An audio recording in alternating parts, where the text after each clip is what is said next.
A record. Well, straight to the record. There's Mercy To too. the Hello. record. Hey, wow, really? So many people watch this by choice. I can't believe you guys.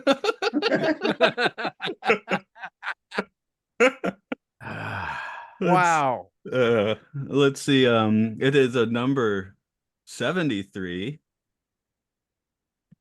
If I guess we could just go ahead and do it. Luke, anything on your end since you just chimed in? No, just guys giving the pause so I could do it. Okay. Check, is your mic okay? Maybe it's still set to the other mic because I was using it at work.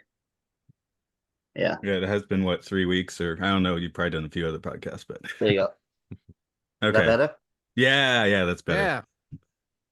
You're in hi-fi. In number 73, it's the parody that's only slightly as problematic as the film it's based on. All right. So, hey, you guys remember like a year and a half ago when we did all these parody films? And I was like, good news, we don't have to do one for like a year and a half until like we get to 50 Shades of Black. That day has come. Time is the fire in which we all burn, yes. 50 Shades of Black has come to reap our souls. Okay, sure, why not? I don't know. We'll see how everyone feels about this film. Yes, it is Films and Filth, the Citizen Kane of podcasting. We got a full house of people here today. Not a fuller house. We got 5. This is Matt here. It's Mark. It's Luke. I was just gonna roll on into that, John. Okay. Oh, you were okay. We wanted to make a biblical quartet. We're making here, a biblical, yeah. I'm John. So I mean, Matt ruined it by not completes saying it. Matthew. No. Oh, This yeah. is funnier than the movie already. We've I- exceeded. It's funnier than the movie now. So, But I have not yet we're met our compared. 5th. I was waiting with bated breath for the Yeah, introduction. even more biblical. We've got Mercy. Hello. That's Yep. a biblical concept, or it should be. I don't know. It depends on which version of the Bible you have, but Not anymore, buddy. But I might have to live in the middle of this. yeah, we've because- got a fridge on the way. so- Yeah. Oh, Gotta talk right, to the fridge okay. people. Yeah, but Oh, yeah, I might need to leave early too. I've got a microwave on the way.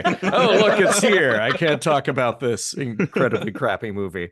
Wait, we can't fridge Luke. We can't fridge your girlfriend for this podcast. That's really bad. We're gonna, yeah. Bad optics. believe it. Not as Oh, yeah, bad it's not- optics as 50 Shades of Black. we should Anyway. have done the writing. That's right. So John, and sorry, I was trying to get that rhythm down, but yes, you're coming back from the mission log side of things to have to take on this episode like a ravenous wolf, I guess. Yeah, you had been on several good films. You're scheduled for several good list films. You're like, I need to step into the bad. And Yeah. that's Oh, how boy. did you step into it? I stepped deeply. And look, I think we talked a long time ago about my defense, my love of bad films. Like I think there are honestly just some like genuinely made bad films that you can't help but sit back and A, be entertained, and B, at least a little like curious and respectful about the people who came together to make a bad film. Like the movie Ed Wood is all about that. And you hopefully come away from that movie going like, wow, making movies is hard. It takes people with vision. And even if their talent does not match their vision at all, there's something to be enjoyed and respected about their efforts, at least.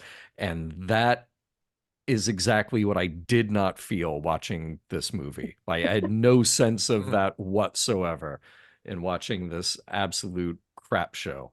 Now I don't have a dissenting opinion, but I'm going to throw in the dissenting opinion here by saying that nobody who made this probably regrets it too much, at least not financially. $5 million budget, 4.5 time multiplier, $22.2 million. Not, Oh you my know, you God. make it cheap, you get a 4-time multiplier. No one that made this is feeling too bad, I think. I mean, I don't know what happened on set. That could be a different Well, story. I wonder. Well, all right. So 2 questions about that. One, where does that profit go? Because if Marlon Wayans produced it and his company gets to at least see some of that benefit, all right, good on you. You made a crap movie and you fooled enough people to buy tickets to go see it. But with a $5 million budget, I'm going to guess that none of the cast has any kind of profit participation. They probably did not get paid much above scale. And I can't imagine this helped their careers at all.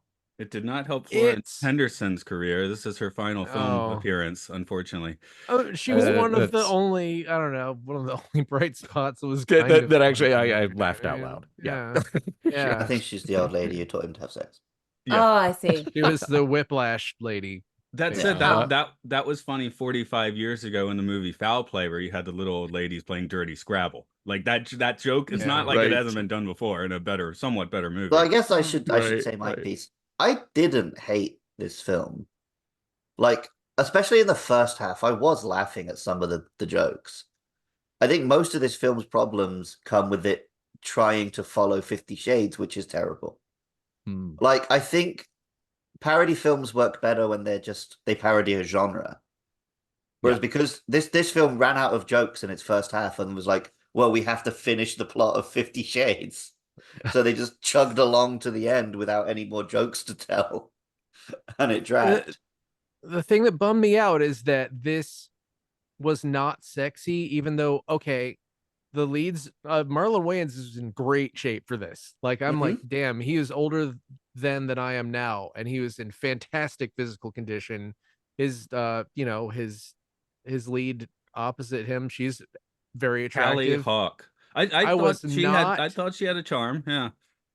This was not sexy to me. This movie was never, ever, ever, ever. It was about as sexy as Bucky Larson was to me. It was like almost even. The difference being that I laughed at this some- a lot more than I laughed at Bucky Larson. I laughed a little at Bucky Larson, and even though I laughed none at this, I was not actively enraged while I was watching it like I was Bucky Larson. It was, at least tonally, it had an appropriate tone. It was just the timing was all wrong and bad and off. A lot of That's these so guys, interesting. I started enraged. I watched about 5 minutes. I came back to it. Rage grew. Watched another 10, 15 minutes. Had to stop again. It took me 4 sittings to get through this. Yeah, Oh, it We took me sat about down and 25. watched this together of an evening as one film. that's beautiful. Date night movie. Okay. Yeah, I think it did something to our brain chemistry as well. It altered it.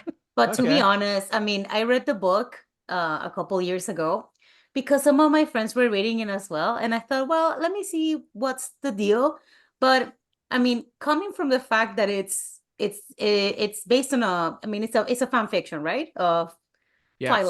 Twilight. Right? Yeah. So to be honest, like technique wise, it's bad. It's really bad. And also plot wise is really poor. So the movie didn't have a good base to begin with, of course. But most of all, I think the thing that really bothered me, I mean, of course, putting aside the fatphobic jokes and like the but the racist jokes of the movie and whatever. I really hated the whole. I'm gonna sound really pretentious, and I'm really sorry. The way normies look at kink. Yeah. The way, Yeah. that specific. I'm so sorry. That specifically got me because, at least in Mexico, where I'm from, by the way, at least in Mexico, the way the book was taken was very much like, hey, this is abuse. This is, I mean, I'm assuming also in the States it was taken like that, right? This is abuse. Men shouldn't treat women like this.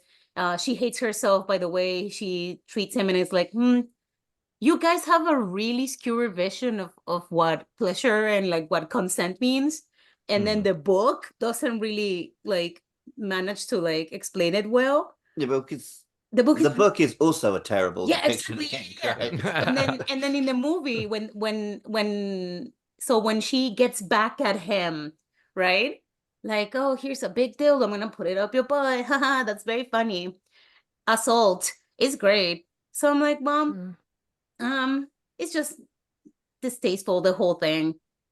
But to be fair, I do have to say some jokes did hit. just some of them did hit. The Some one that really, really got me. So there's the best friend character who's like the white lady who talks like a black lady. Yeah. That didn't do much for me. But there's the bit where she's talking to the guy at the bar. She uses the N-word and storms off. And like, if they'd left it there, it's not that funny. But then he reacts really genuinely. Like, did she just call me the N-word? And that really made me laugh because it was a level of self-awareness that I didn't think the film had. I like that they made fun of Christian a lot because he is ridiculous in the books as well. Are you a stalker? Haha. Yes. I thought, yeah, that's pretty much him. I've never read or seen 50 Shades of Grey, but I have seen the film Secretary, and I know that Secretary is a much better, because people I've known who in real life who are into kink, it's awkward and weird, and that is part of the appeal. And the idea of making it kind of like slick and you walk into a room and everything is perfectly organized, that's because not real. 50 Shades is not a depiction of kink. It's porn. But it's even it's so bad though. Yeah, I'm not saying it's good, but like in porn, right? Or in the fantasy, then you pretend like, oh, you're being forced to do it and whatnot. Whereas Secretary is meant to be an actual drama about the real people who go into this. You could also look at that as porn. It's pretty hot. Yeah, of course. Anyway. but there's more to it than that. Whereas 50 Shades doesn't exist for any reason other than to get people off. And it's not very good at that. And it's not very good at that. Yeah. I'm gonna say. I would assume. So basically, I'm assuming nobody has seen this film before this week, right? This film? And, oh God, no. You mean this film? 50 Shades films? I've seen them all. Black. No, 50. So is Mercy the only one who's seen 50 Shades films? I've tried to sit through them and failed. I read the wiki. The second one is really funny. Let me tell you guys, it's really funny. He gets into a helicopter accident, and then he walks in like he suddenly walks in the house, and he's like, "Hey, what's up?" And he's like, "What are you here? You were in an accident." "No, I'm okay. Whatever. Let's go." And that's it. They don't do anything about it. In the books. It's the same. I also one of the reviews I read was like, this film is less funny than how unintentionally funny the actual films are. And I don't know how true that is because I did find this film quite funny, but I can believe it. No, you have to see it. I think you have to see at least the first one. Okay. Yeah. So I Mark, was gonna watch it and I forgot. Did you write a summary for which 50 Shades did you actually write a summary for? I wrote something. Here it is. Christian Black is a petty criminal or the world's richest man, depending on the script. Hannah Steele, whose name is spelled Steale because the script is racist, is a college student who is a virgin at first. And then the two have kinky sex where sometimes Christian is dominant and sometimes is a pathetic screaming man with a micropenis. I think that technically makes him a switch. They also spend time with their horrible friends and their horrible parents while arguing about some contract that's deliberately vague. Hannah either loves or hates the kinky relationship they're in, depending on the script. The two decide to commit to staying in the relationship after yet another night of non-explicit sex, but also it doesn't feel like the script can commit to her pegging him and him enjoying it. They flight coach because Christian says he won't take her on a private jet, although this means that he also isn't on a private jet. The end. Okay, there we go. By the way, this is the producers here is Marlon Wayans and a Rick Alvarez.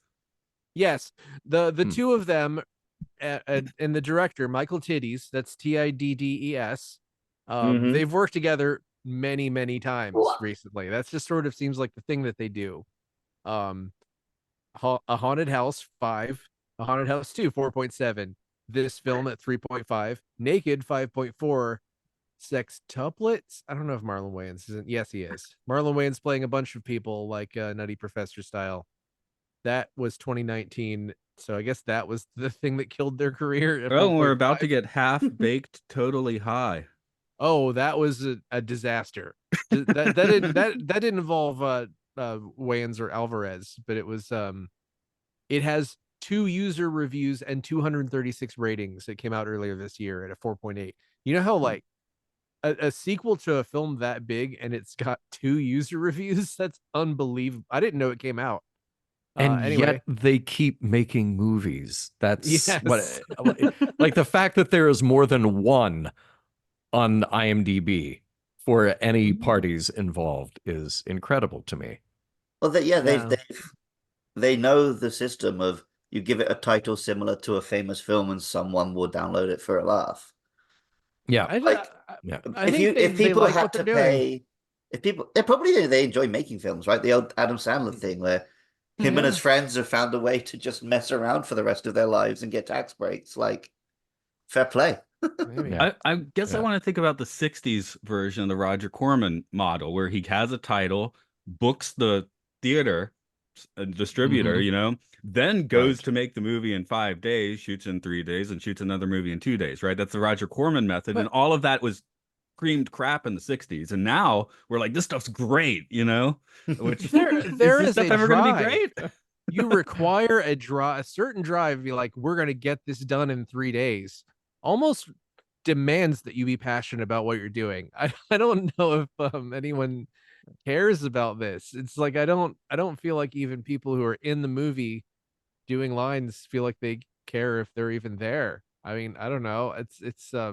It's maybe they're too comfortable. Maybe if they were like, okay, you can make this, but you have to make it in 5 days with $4,000. Maybe it would be a lot funnier. Well, on the Hollywood scale, it's not much time. Looking here, principal photography began August 11th, 2015.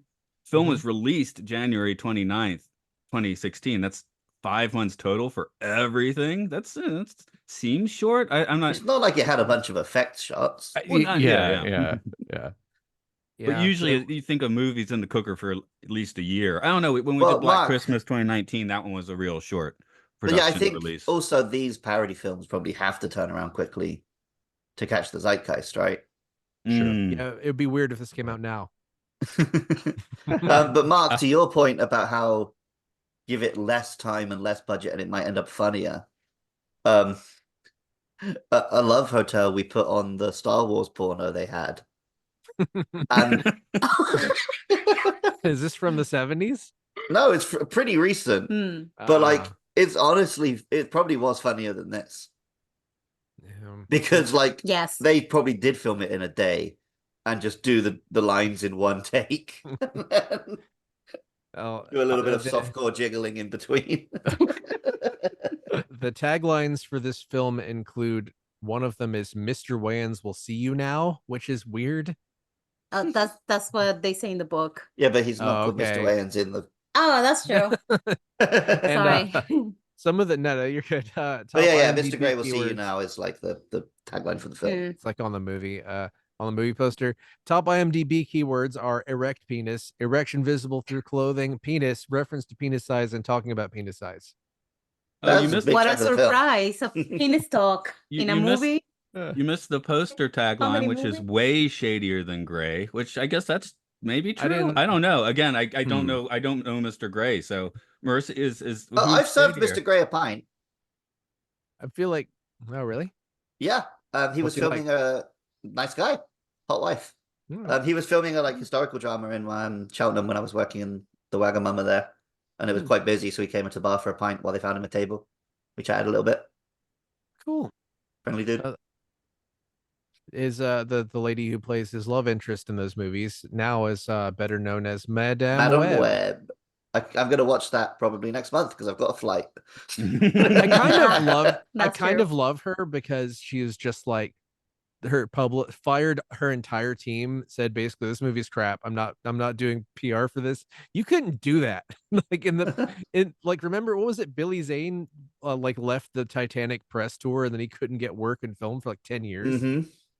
It's I don't know. That's kind of his name's so fun to say too. You think that would be a net for him. It's a good name to scream at people. Billy Zane. I mean, he's one of the greatest actors of our generation too. He's fantastic. That's also especially funny because recently David Cameron was given so much praise for letting the kids not do press on Avatar. Avatar 2. Did you say David Cameron? I think you mean James. I probably did. I meant James Cameron. David Cameron, the lesser known of the Cameron filmmaking clan. Yes. He made Little Fishy 2 and Well, in many ways, he sunk an even bigger ship than the Titanic because he sunk the British economy. Oh What? yeah. David Cameron was the prime minister who did Brexit. Oh, okay. I Yep. see. Yep. Because he thought it wouldn't happen, and he would just get all the brownie points for doing the vote. But Then it did happened. happen, and he screwed everything up. Great. Oops. But he did win an important victory in making you accidentally say his name. So Yeah. Mm-hmm. on a podcast about 50 Shades of Black. He's the last prime minister in the UK who lasted more than like 6 months. So of course his name sticks in my head. It's true. Oh god. Oh boy. I did not expect how much actors we've been tracking while going through this film list. I definitely did not track how much Marlon Wayans we would be encountering on both lists. I mean, Luke, you hated Requiem for a Dream, but that was on the good list, and he was there. But this I might forgot be he the was in last it. we see of him. I'm not really sure. I think we have a scary movie somewhere in our future, but he might We not be definitely- involved He with might that not one. know. He was only involved with the first two, Oh, okay. which were the ones that were good. I think they're probably. I think they're at like a 6. They probably don't hold up super well, but they're probably better than this. No, there is definitely a very problematic thing from the first movie that They might not even be any better than this. It's just that they were the first ones to do it, so they were forgiven. yeah, it's possible. Maybe so. Yeah. But I mean, Scary Movie 2 did have Chris Elliott, and he played a guy who had like a tiny hand. And Yeah, that was I recall. Mhm. that gag by Yep. itself is like better than anything in here for sure. So what are the good parody satire films from this century? That means the Zaz is out. Mel Brooks is out. We're Ooh. not considering those. Ooh. This century, what is The Editor, which we watched. Oh yeah, that was good. yeah. I feel like I've seen something recently. God, why am I? I feel like there's Like other that. stuff in that ballpark where it's not so I don't know if on the Weird nose. counts. It just No. oh it's- yeah, no, I think Weird maybe does. It's like a parody of the biopic, right?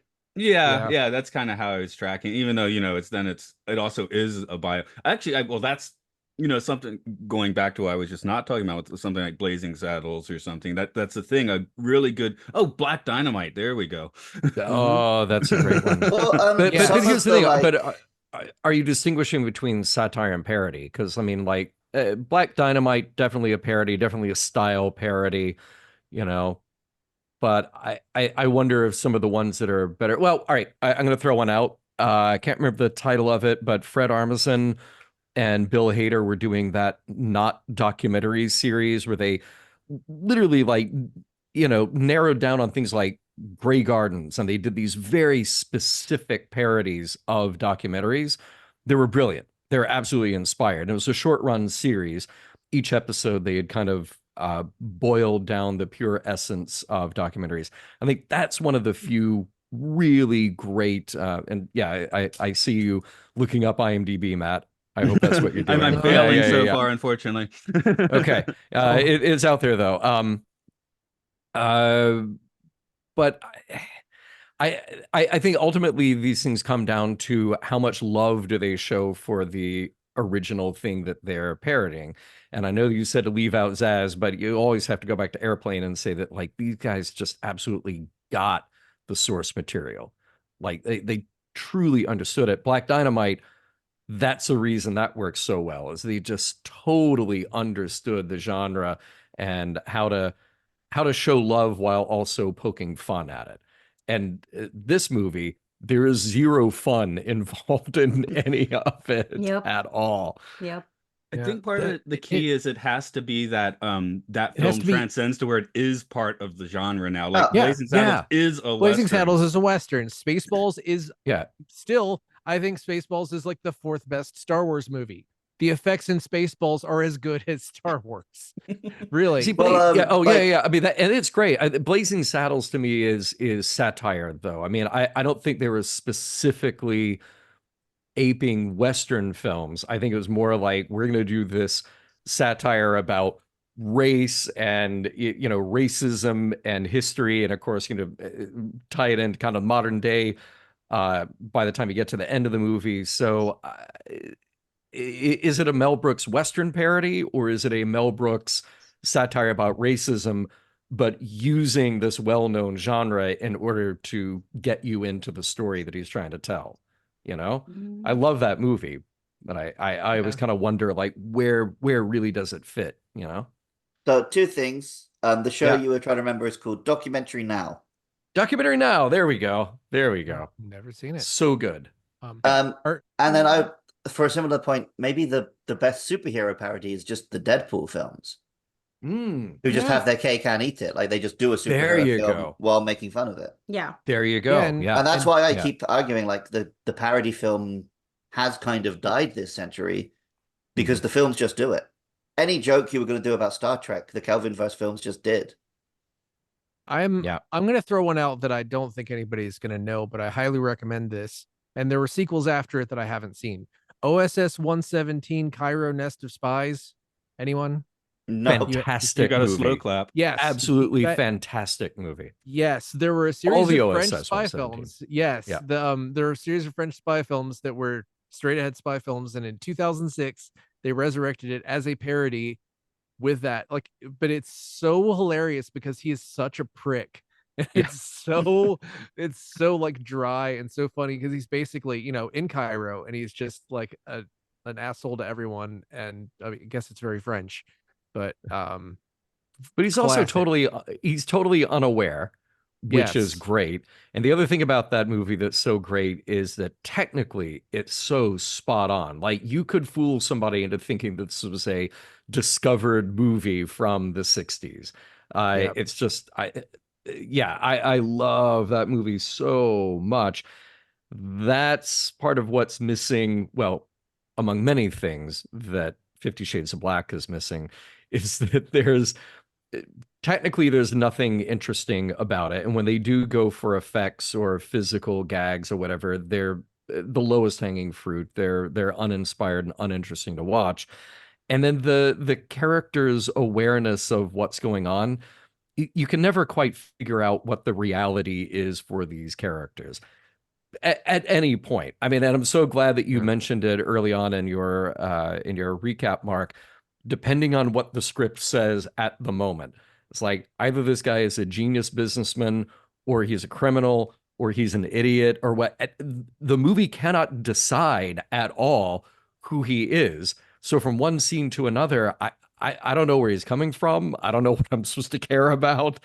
He's just kind of crass and dumb, and I tune out, and that's a really hard thing when that's the star of your movie, you know, that makes me want to tune out from the scenes that he is in, which is all of them.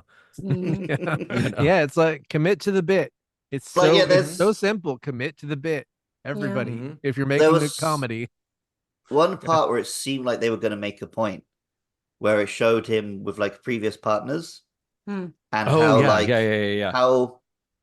think they were trying to make a point about how black women just have more self-respect and won't go along with things.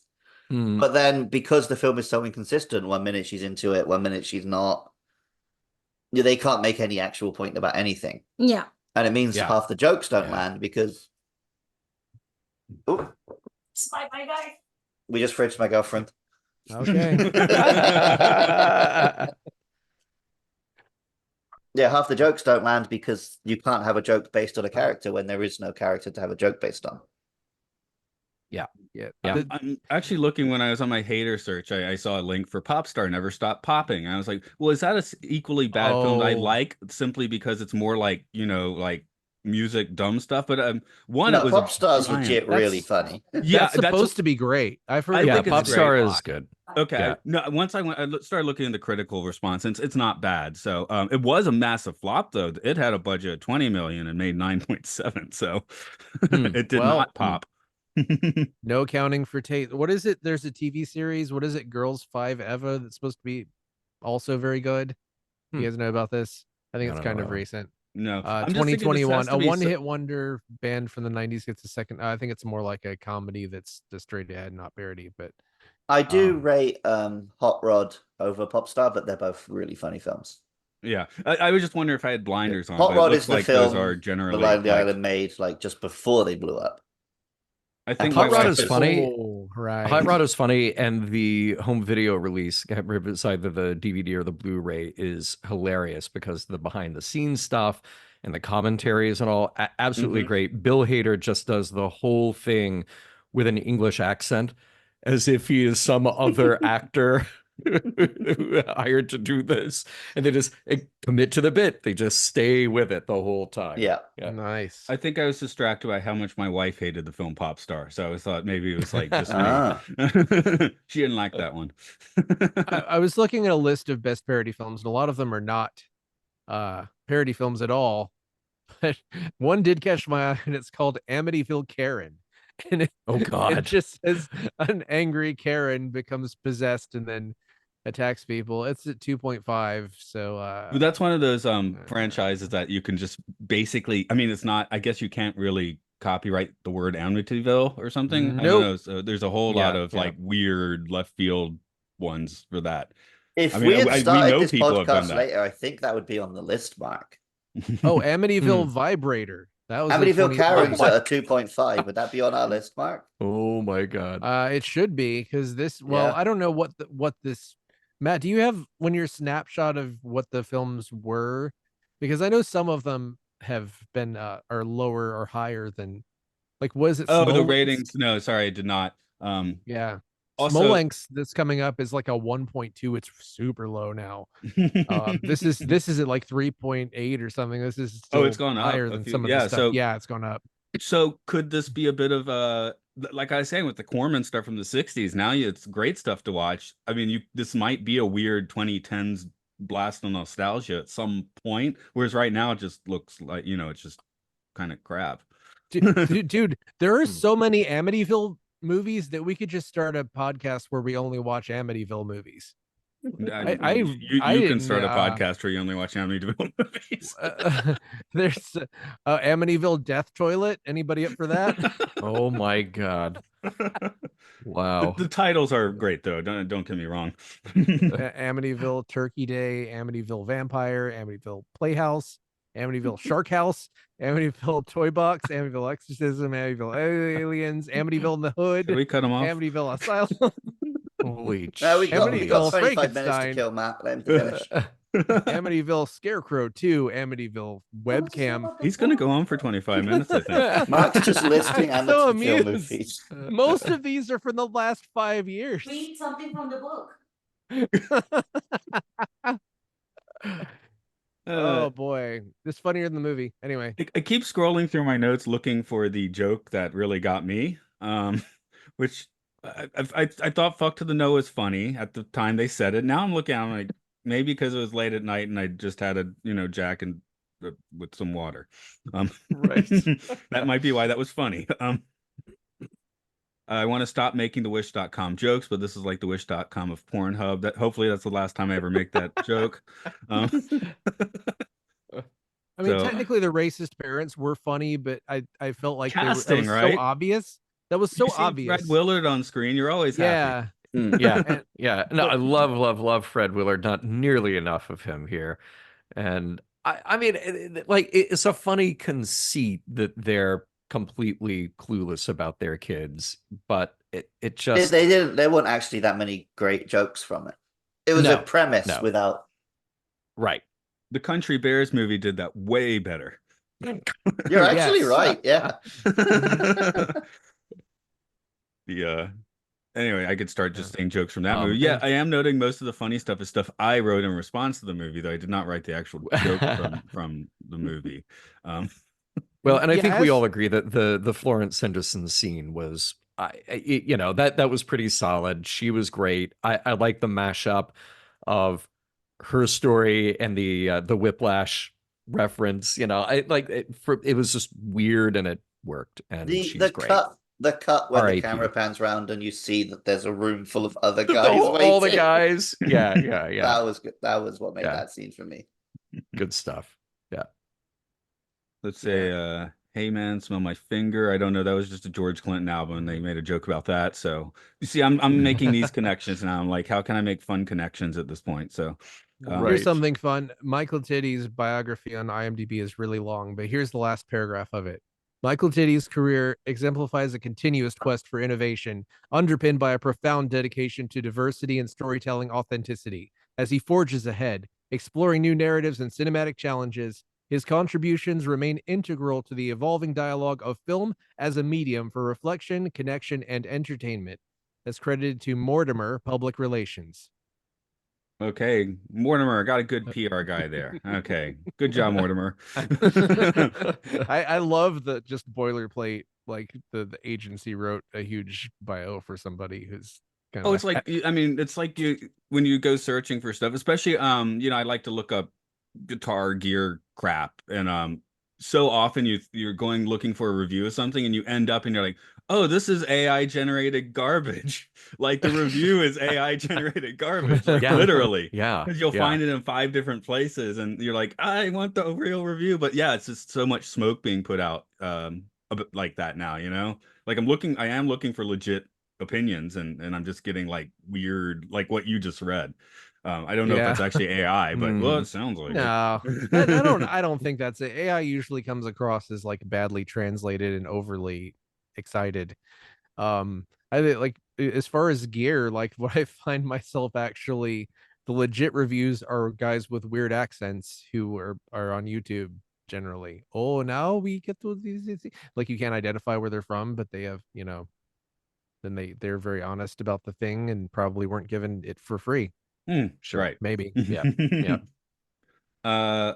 Let's see. I guess we could kind of move on because I think we'll have a little bit to talk about with the 10-star reviews today, as we figure out who this movie is made for. I did have a preview. There are a few people distinctly saying we are trying to bump up the score. Like we know it's not a 10, but maybe I think it's a 6 and that kind of crap. Luke, of course, notoriously hates that, and we do need. I hate it too. Sarcastic ones. There's a couple sarcastic ones, so we have to tread.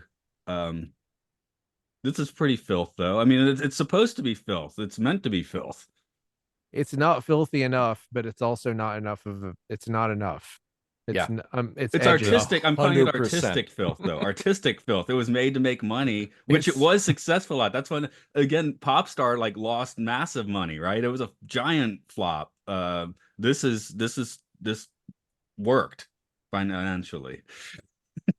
It's artistic filthy filth. lucre. I don't know. There you go. There we go. Yeah, that sounds about right. Luke, you're talking, but you're muted. I would judge a person by which one of those 2 films they judge as successful. Like, oh, which of these is the more successful film? Is it the one that made money or the one that was good art? And if they answer that this was the more successful film, I know I don't want to have dealings with that person. But they might be right on a technicality. Exactly, but I don't want to have dealings with someone like that. Yeah, right. Yeah. Yeah, I'm just trying to come in as like, okay, how could you frame this? I don't want to frame it that way. I'm gonna watch Popstar again. I'm never gonna watch this again. I'm not gonna watch Popstar with my wife though. So Luke, I think Luke, that's what you would call a temporarily embarrassed producer of film. Yeah. Like, I'm getting kind of just being on the internet as long as I have. I'm getting really just fed up with people who are armchair. Actually, this is how you actually become successful, and like right now we're in the middle of this is just breaking, but Disney has opted not to, like, it's something like demands out of court arbitration for someone who died from an allergic reaction on Disney property because they have Disney Plus, and the terms for Disney Plus demand that you have individual arbitration. So it's like some of these things are so mask off. And we're going to see a lot of people be like, well, actually, they agreed to Disney Plus. So if you've ever had Disney Plus, you cannot sue Disney as the just yeah. I read that article, and I like to think that when I signed up for Disney Plus, I was well aware that if I died on Disney property, my family would have no recourse whatsoever. In fact, that's one of the things that encouraged me to get Disney Plus. Yeah, was, just the very idea that if I died on Disney property, they would own my soul. Yeah, well, everyone knows that. Yeah. You've been to the Haunted Mansion. That's definitely what's keeping me from going to Disney World, and not because I can't afford to $2,000 vacation. Right. And Yeah, also, if I exactly, had $2,000, I would just go to Japan and hang out with Luke and Matt and do fun things. Yeah, and then we take you to Disney here. Yeah, Which is exactly. way cheaper.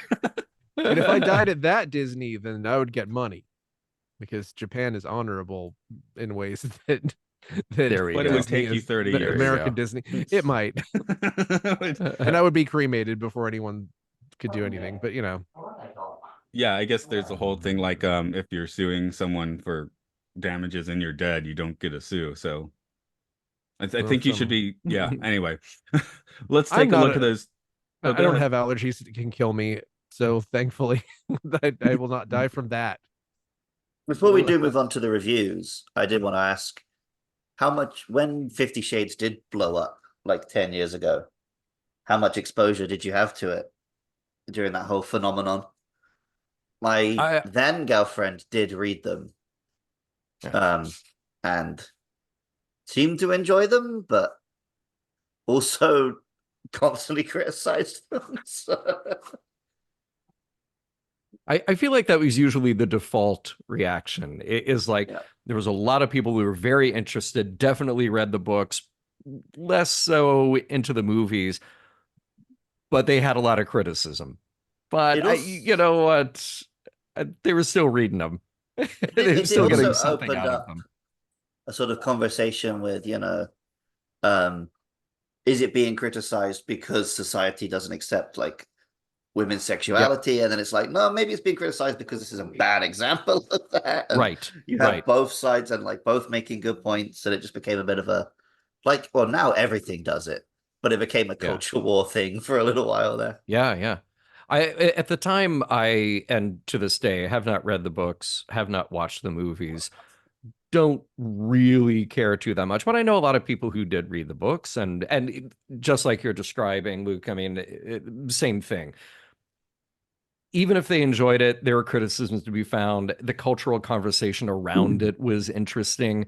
The movie just looked like schlock, and I love a good schlocky movie, but this one just didn't hold much appeal to me, so I let that pass me by. But at the time, absolutely, totally aware that this was a culturally, I won't say a culturally significant thing, but it was at least culturally interesting. It had piqued the interests of a lot of people across large swaths of society.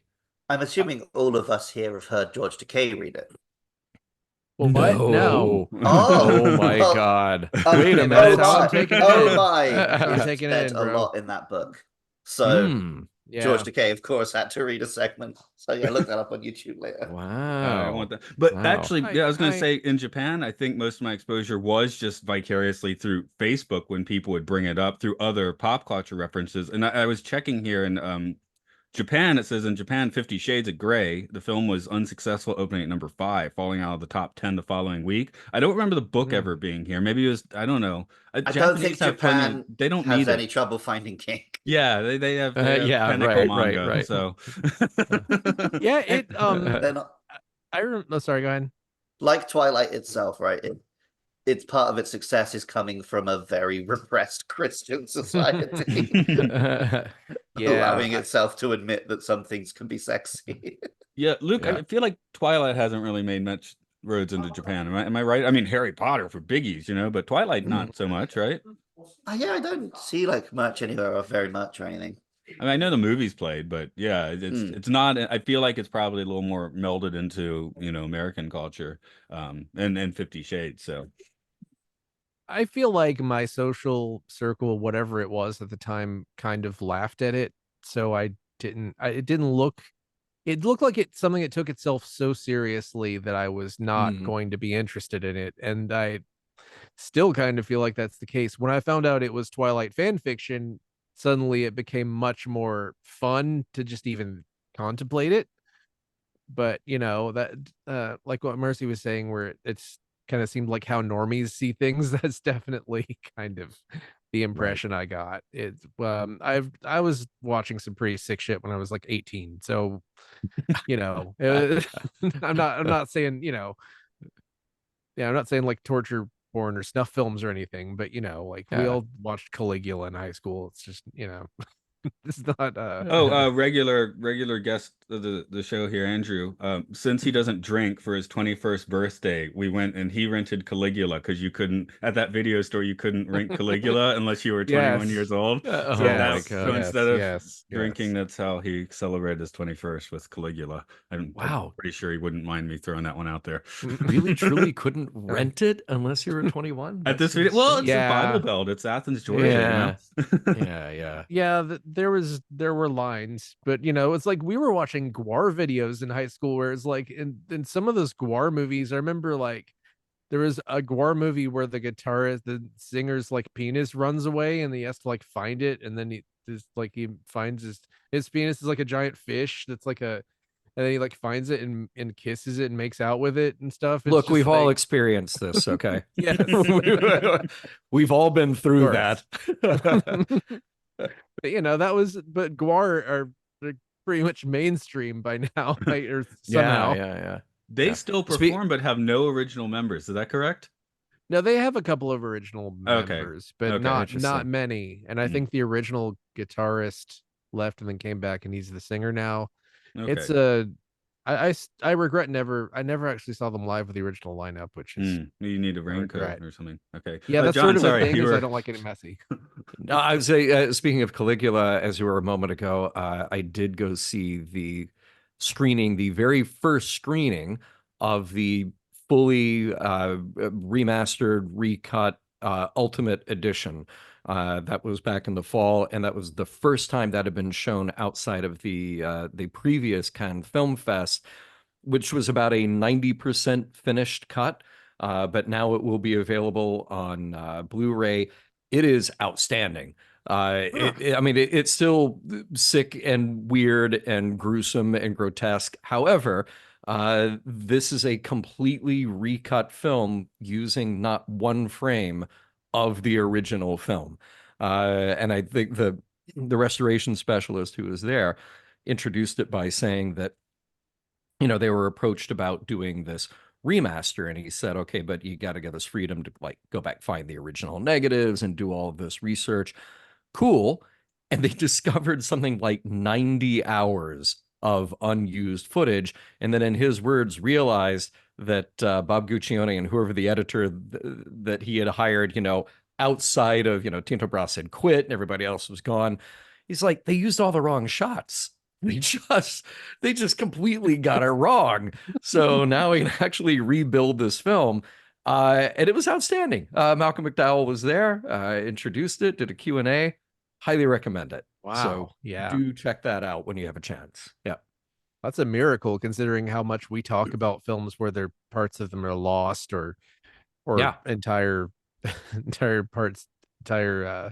films are lost. It's just it's insane. And he was like saying that all over the world, literally in closets and just unexpected places, finding all this footage and then realizing they could make an entirely new film out of that. And they did, and quite successfully. So yeah. Awesome. There's saving a piece of filth and elevating it to a film. Yep. I'm looking forward to that one. Could that be what 50 Shades of Black is? A few 10 reviews here that I have for you. Yes. Now the first one, the one where they're clearly saying they're trying to just pull up the rating, is the title is "I'm the 100th review for this movie." So we're gonna skip that because this one's not for real. Oh my god! Here's a good one though. No. Oh hell no! I love a good parody film. Airplane Hot Shots are two great examples. This movie is right up there with the greats. Marlon Wayans delivers another gem. The jokes are on point. The scenes with him and Callie are hilarious. There's so many to talk about, but the one that stands out is a flashback scene involving Florence Henderson. Well, we agree then. Yeah. I also enjoyed the other scenes making fun of other movies, most notably Magic Mike. Oh, I see. Maybe I would have thought that was funny if I picked up on it. Okay. But Magic Mike yet. I did catch that scene, and it came out of nowhere and added nothing to the film. Okay. Other than a micro penis joke. Flush. Yeah. I can't understand why this movie has a 4% on Rotten Tomatoes. This is exactly why I don't go by anyone else's opinion on movies, and that's written in the possessive. This is 85 minutes filled with laughs, and I highly recommend you watch it. After which he lists his full name, which I guess I won't do on air, but I'm stalking his reviews, and He seems to like And everything that he rich. reviews except for like Oh, a samurai. hold on there. film We have the unboxing Oh. of the refrigerator for anyone that happens to be seeing it on YouTube or something. Okay. So That's why Luke Murphy doesn't. disappeared for half an hour. And I was on mute for half that time. I'm gonna play a little game. I have found one negative review in that guy's history. It's on the good list, and we haven't done it yet. Would you care to guess which movie it is? Okay, this sounds like Shining. fun. I'm going Shining. Oh, I don't know I why. thought That's Mark just- was going to read the segment. No, I mean everybody go around in a circle, and then I'll give you a hint if you fail to guess it. Schindler's List. Nope. Sophie's Choice. Nope. So The Shining was wrong? Nope. It starts with the letter S. That was Schindler's List. Okay, anyway. Okay, but it's not Schindler's List. Now I'm cheating. I'm looking down the list. Spider-Man Into the Spider-Verse. Oh, did he give that a negative review? No, we're not looking. No, Matt's looking at the list of I'm looking at the list. I'm cheating. our films. You know who he is. What?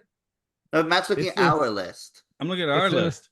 This is good. Okay, Mark, give the Oh. answer. This is turning into like a weird Seven convoluted mess. Samurai. Okay. Seven Samurai. Samurai. Oh my god. Oh my Well, god. it's long and boring for him. We'll come back to him for that. This movie was 82 minutes. You can handle that, you know? Well, So What did I miss? They were reading the 10-star reviews.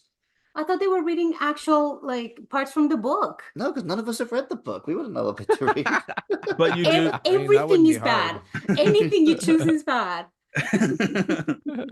Mark, did mean, you see any that you wanted to trace that with? Nah, that was probably I think my favorite one was the dumb one that guy said I was the 100th review. Right. And that wasn't really a good one.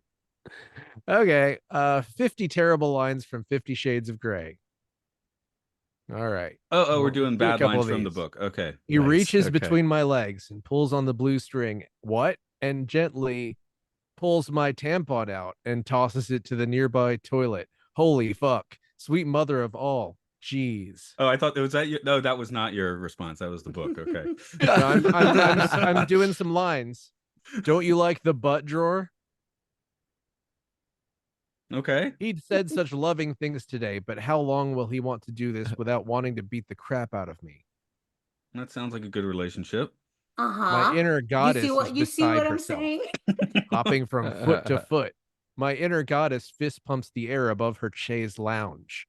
My inner goddess stirs from her 5-day sulk. These are all separate lines. My inner goddess is doing the merengue with some salsa moves. My inner goddess is doing a triple axel dismount off the uneven bars, and abruptly my mouth is dry.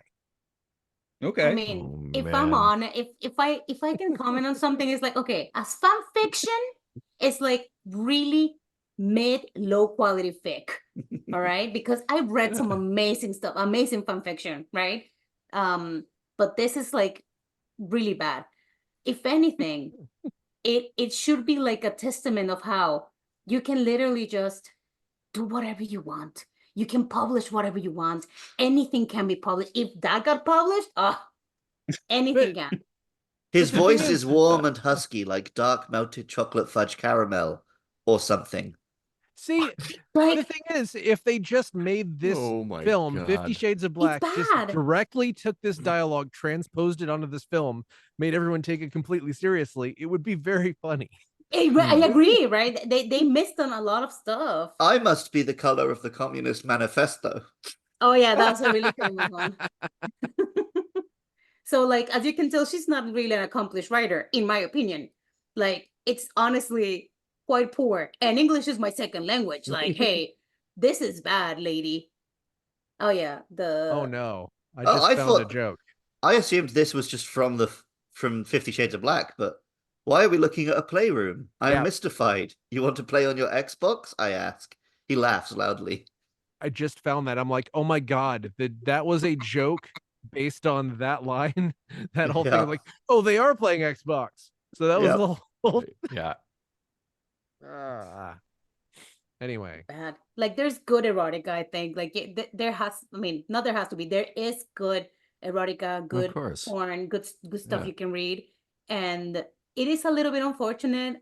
It's just, I sound such a like a posh idiot, but it's unfortunate that this one is the one that became popular. Like, my mom and her, well, okay, to be honest, my mom didn't read it because she's a good Catholic woman, but her friends, they had a reading book and they read this one, I think, and they were all like, "Ooh, nice, Christian Grey," and it's like, well, I think it became especially popular with women because I think it's a really like common kink. Like, to be honest. Her eyes are brown like bourbon, but flat.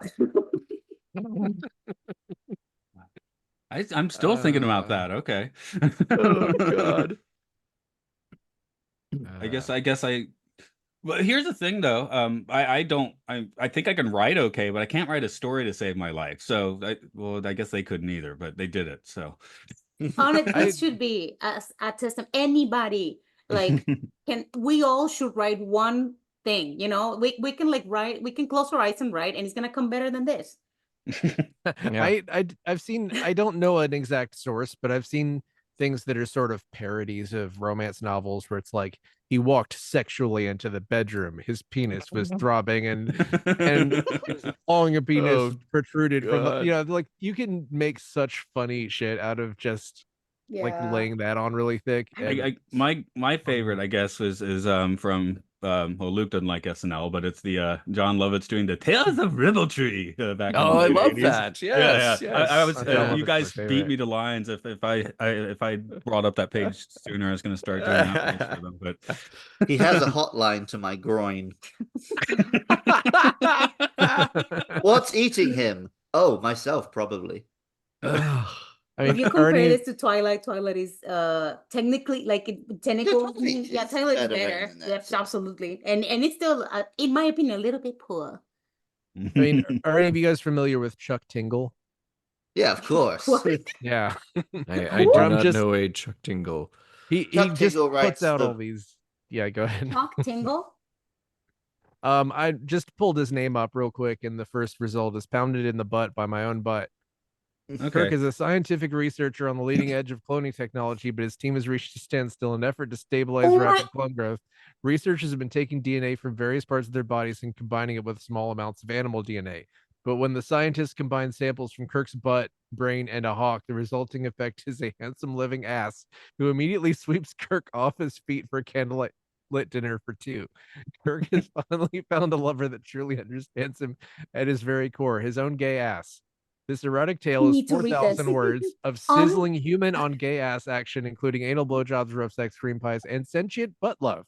Yeah, he just does weird. Filtered, founded in the butt by my living water filter picture. Oh my God. I guess that's more interesting than what I was looking I at. can't believe you hadn't heard of Chuck Tingle. Yeah. You're called Butt Cop Beach Patrol. I'm a weeb. I just watch anime. It's just on the Twitter. You're on Twitter way more than me. But it's literally just fandom Twitter. This is Turned incredible. gay by the living alpha diner. I was just looking up Martin Cease's musical career. Anyone know Martin Cease? Marvin, excuse me, Marvin Cease. Don't think so. You see, literature is alive and well. And he's not pretending. 80s soul man who just wrote explicit songs about cunnilingus, so with some titles such as "I ate the whole thing," "I ate you for my breakfast," "Sit down on it," and "Candy liquor." The classics. Incredible. So if you want to hear a soul man singing, historians are gonna have a field trip with this. Pounded in the butt by my book, pounded in the butt by my own butt. What? Okay, my brain is exploding at this point, I guess. So anyway, you know what we're getting down to is 50 Shades of Black probably could have been pretty funny if, you know, someone put some elbow grease into it. It could have if you had talented people and clever writers. Exactly. Oh, if it was competent the problem filmmakers. probably was 50 Shades is kink for normies, and then this was a parody made by normies. So like the jokes are the most entry level, like, oh, what if you tied a girl up but she was stuck? What if you spanked her but she didn't feel it? What if you spanked her but she did? Yeah. Like complete misunderstanding, right? The scene, the closest it came to actually being a funny joke about kink was when they did the negotiation scene, and it's like, oh, she's actually more kinky than him. But of course, that doesn't work because in no other scene does it reflect that. Yeah. I think all of that is true. The thing that I think is so distasteful in this movie that I will always come away with and always kind of have in the back of my mind if somebody asks about it. And God, please, people don't go out of your way to look for this or watch it ever at all. There's no reason to.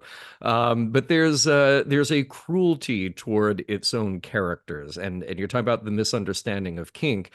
This is not about people who are exploring themselves or even making fun of the idea of characters exploring themselves in this world. This is people just being out and out cruel to each other. And I hate I hate that it's a running gag that everybody thinks she's ugly. Because that just is cruelty toward the character for no good reason whatsoever. That and is the book though, right? Everybody thinks he's so handsome and perfect, and but everyone thinks Anna's but like her so plain and yeah, it's something that it strikes me as like interesting, as you mentioned it, like it's an unnecessary cruelty, but it comes from, I mean, the same happened with Twilight, right? Everybody hated Bella. Oh, Bella's such an idiot. Bella's this, but they hate her. Yeah. And the other guys are celebrated. And then in 50 Shades, the same happened. She's the one who's hated, and everybody despises her. And it's like they like the scene with the elevator, for example. Yeah. The elevator slamming slamming on her, because that's a scene from the movie. And the guy's like, oh, whatever. Like he does that, and for me, it's like, oh, that's the response of the people and how people reply to her. You know, it's like oh, you're so annoying. Stop it. And the whole, like, she doesn't ask for the pencil, for example. Oh, because she's just quiet like this, and Yeah. he gets so frustrated. And I think that's like the cruelty towards her is very blatant, and I don't like it in I mean, general. I can understand, like, I can understand in a book kind of getting you to imagine, like, okay, this is a character who's plain, who isn't well regarded, whatever, like as a description for you to kind of get in your head. I think it's a different thing for characters to just out and out say, like, you're ugly, and in the same room, like, hey, your girlfriend's ugly, and we're just going to keep like hammering that over and over and over again. It just seems like the dumbest kind of humor, not even humor, but like this attempt at humor that's really weird. Like, and like everybody's calling each other a bitch, and you know, the guys are saying this to the women are saying that about each other, and I'm like, oh my God, somebody please just edit the script a little that's bit. very true. You know? Or a lot. In the book, like, Anna's always described as plain, as just like Bella is in Twilight, right? Because it's a fanfic, but it's like they're always so plain, they're so normal, but they're also the most beautiful woman that has ever walked the earth. Yeah, it's all written to be that teen fantasy of like, oh, this guy's gonna come along with seeds. It's like you're supposed to put yourself in that character, and I think that's why she's made of cardboard, and that's valid. Like, I think it really is valid, and the general. I've said this in many other episodes that I'm in. But generally, things that women enjoy, men hate. They hate it. And they do everything to diminish it, to make fun of it, to satanize it, to say, oh, it's stupid because women like it. And that's another kind of worms, right? That's something else. But generally, that's how it is. So when I see parodies like these, I go, oh, men would laugh at this. Women who like this, they would feel a little bit ridiculous by it. And in general, women feel ridiculous for feeling horny or for having sexual, fantasies, or feeling like, hey, I want to be tied up, but am I being like, if you don't play your cards correctly, you can be in really weird and horrible situations, right? With a guy who doesn't know what he's doing, or with a person, whatever. But there's a lot of shame. There's a lot of shame for us in culture. So whatever. That's another thing. That's something eventually on this list. We'll see if the hottie and the naughty gets it right. Gonna guess no. It felt like it could have, maybe if it had been played correctly, parodying the ridiculous thing how every teen comedy for a while was like, oh, so and so is so plain, and then she takes her glasses off and everybody's go, oh, she's actually really hot, which is just insane because Clueless made a lot of money. Blue List? Clueless. Oh, Clueless. Yes. I also heard Blue I was List like, there's for a some list. reason. Like there's a third list, and it's all about cops. It's the Blue List. It's just for me. Yeah. I mean, if you want to watch something that's hot, watch Challengers. Watch Secretary. Challengers written by Secretary the is great. Secretary, yeah. written by the potion seller guy. What? Challengers was written by the guy who did Potion Seller. Potion Seller. The YouTube video, the Potion Seller. I require your strongest potion. Oh, that guy? Justin Really? Kritzkes. Yeah, he wrote Challengers. What the hell? Where are we? See, it's like lady. you can go straight from like YouTube to making a fantastic film. Yes. You know, you can make whatever you want. I do believe this now. And you can be a fan fiction writer and be a mega popular author. There's been some cases, right? But this it misses the point. It misses the point several points. It's just it's at least, you know, I haven't read 50 Shades of Grey or seen the movie, obviously, but I feel like at least there's some sort of fearlessness there where this film is like afraid of everything. Yeah. The film is afraid of everything. This film parodies the most surface level elements and barely touches on anything that was actually worth criticizing. Yeah. You could almost apart from him like, admitting he's a stalker at the start. Yeah. You could almost say this is just a horror movie about like how much a guy is afraid that someone will put something in his ass at the end of the movie. Where, you know, for the record, many people are fine with things being put in their ass, and that's totally normal. Yes. And even people I barely know who have admitted this, and it's totally fine. And it's guys, put things up your ass from time to time. Yeah, this podcast stands putting.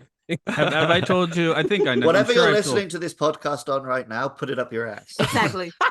I'm sure I've told Mark this before. He was probably with me, but in the early internet days, when I would search my name on the internet, I would get something from a Dr. Commages, and it was the butt page, which was X-rays of things that he had discovered stuck up people's butts.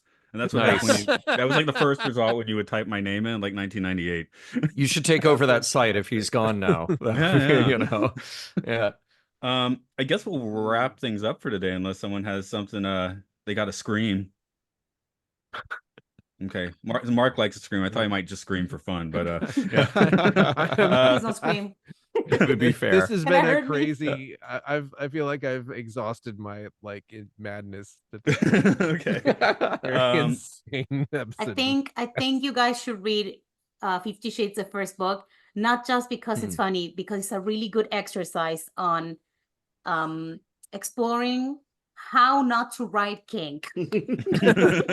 Remind me, Mercy, you know this. What was the name of the original fanfic? I know Oh this, my but God. I forgot. It was like visiting Mr.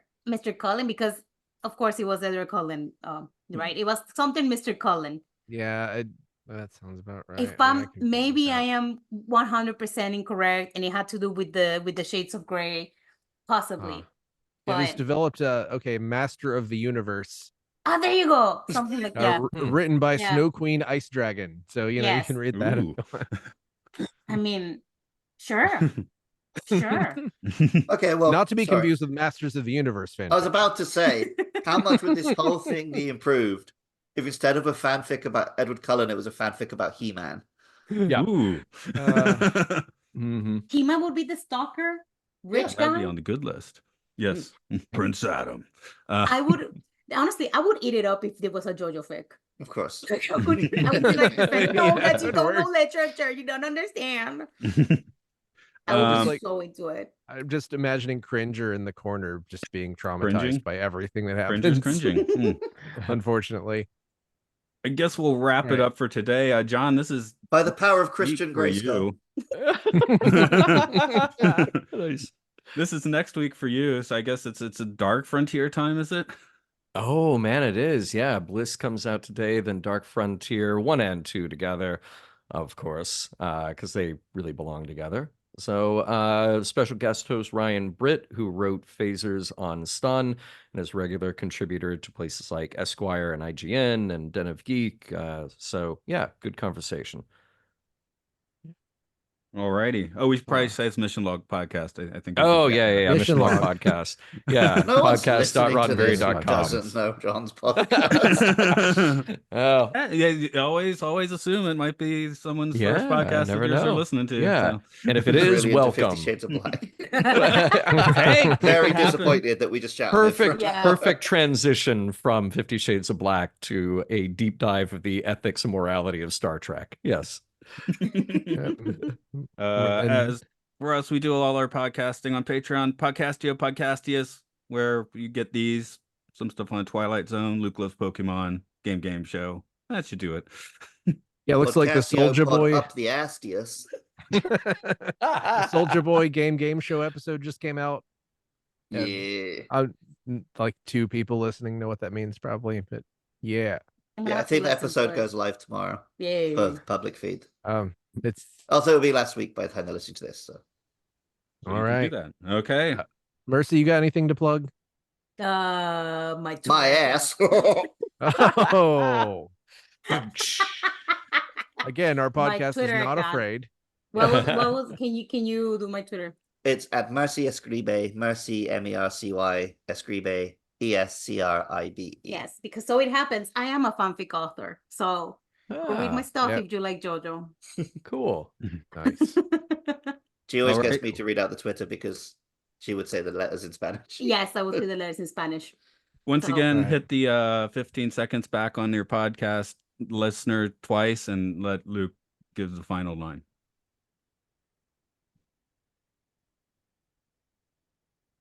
Do you have anything to plug? My ass. I was like, oh, that sounds like the place to stop. Literally, if you do that, you'll get to that again, and you will hear that. So if you follow my instruction, it'll happen. Good I call. did not follow you, but you explained it. I assumed he was referring to one of the dumb things I said. Okay. See, the well, problem here is we have Alright. guests we have to respect, whereas on Game Show, if there's a funny line I want to end on, I'll just do it and cut whatever they said afterwards. There is no respect to be shown here. Yes, Okay. this is Mercy, yes. I will Un- hit the recording button. So goodbye, world.